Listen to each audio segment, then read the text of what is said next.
众所周知，日本有俩子贞子和伽椰子，这俩鬼界大佬占据了无数人的童年，留下了无比难忘的阴影啊！有观众说伽椰子才是永远的神呢，他完全就是杀人且诛心，因为凡是被他诅咒的人，最终都会变成伽椰子的替身，这种诅咒会无限的轮回，也就是说呀，伽椰子永远不会被消灭。今天我们就来一起盘盘这部由伽椰子主演的电影《咒怨》。电影开始，据说每个妹妹遇到危险后都会给姐姐托梦啊，果然呢，正当怂妹熟睡时，她突然梦到妹妹怂妹正站在门口，像个幽灵一样死死盯着她，吓得怂姐赶紧询问怂妹，大晚上不睡觉搁这吓鬼呢？然而怂妹只奇怪的说了句对不起后，转眼就凭空消失了。怂姐顿时意识到了不对劲，于是在梦中起床，来到怂妹房间查看，发现怂妹正在地上画着诡异的符咒。下一秒，怂妹居然回头，神色悲伤的跟怂姐告别，直接将怂姐从梦中吓醒。姐妹连心，怂姐怀疑怂妹遇到了危险，行动迅速的怂姐等过了一夜后，就赶紧给怂妹发消息，问她现在有没有遇到危险。然而下一秒，怂姐就接到了怂妹的电话，可怂姐现在正在上班呢，实在不方便接听电话，只好选择挂断。毕竟怂妹能打来电话，怂姐就认为怂妹是安全的。殊不知啊，事情远没有她想象的那么简单，因为这通电话压根儿就不是人打来的。果然，等怂姐再回到工作岗位时，怪事就接踵而至了。她发现一碗汤里竟然出现了一团黑雾，此时她还没有意识到这是一个危险的信号呢。当她回到家接听怂妹的语音留言时，竟然惊恐的发现留言的声音极其诡异，里边并没有怂妹说话的声音，只有一连串给的打嗝声啊。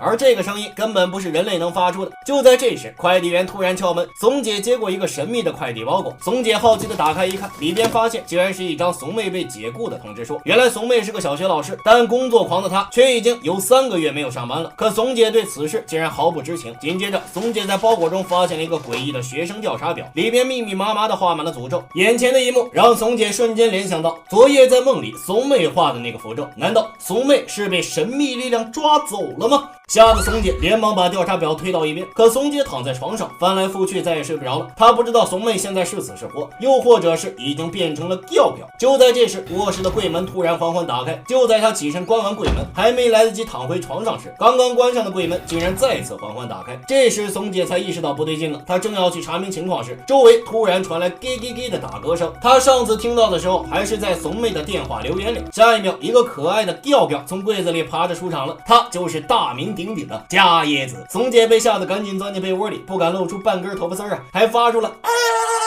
的尖叫声，叫声引来了她同居分床睡的未婚夫。未婚夫走近一看，竟然发现怂姐的手正在本子上不停地画着符咒。我次这符咒竟然和前2次的一模一样，吓得未婚夫赶紧叫醒怂姐，然后抢走画着符咒的本子就要扔出去。他觉得这东西太晦气了，殊不知这是一本见了就扔不掉的被诅咒的伽椰经。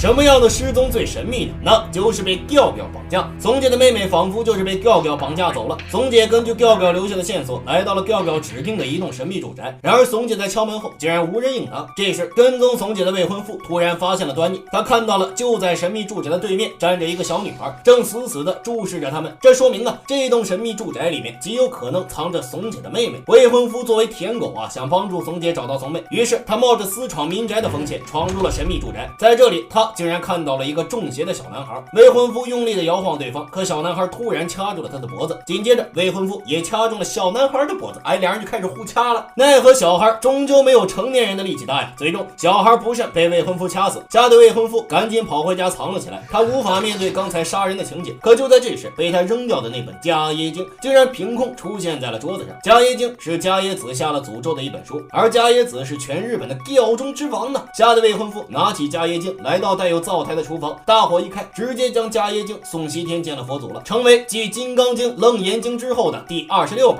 佛家经典。然而就在刚烧完的那一刻，突然有人敲门，紧接着从门上的缝隙中伸出一只骨节分明的芊玉手啊！下一秒，那个还没人脑袋大的缝隙里居然钻进来了一整个人的身子，对方还发出了给的打嗝声。原来是伽椰经的主人伽椰子华丽登场了。小子，听说你把老娘的书烧给佛祖了，那我可就要送你见佛祖了。吓得未婚夫连连后退。这一段实在太过不精彩了呀！于是呢，懂事的阿松哥就贴心的给你们剪掉了呢。不久之后，松姐回到家中，却发现未婚夫整个身子都被窗帘盖住，叫他不应，叫天也不灵啊。于是松姐上前掀起了他的盖头来，让我来看看你的脸，你的脸儿好遥远呐，好像那灵魂到西天。哎，好家伙，这下未婚夫灵魂真的到西天了。松姐激动的大哭起来，直接哭到了神志不清。她嘴里不停的念叨着：哦，我也想上西天，但我不想读迦叶经。果然心灵则成啊！只见被未婚夫烧掉的迦叶经，此时又完好无损的回来了。那接下来去西天的可就轮到松姐了。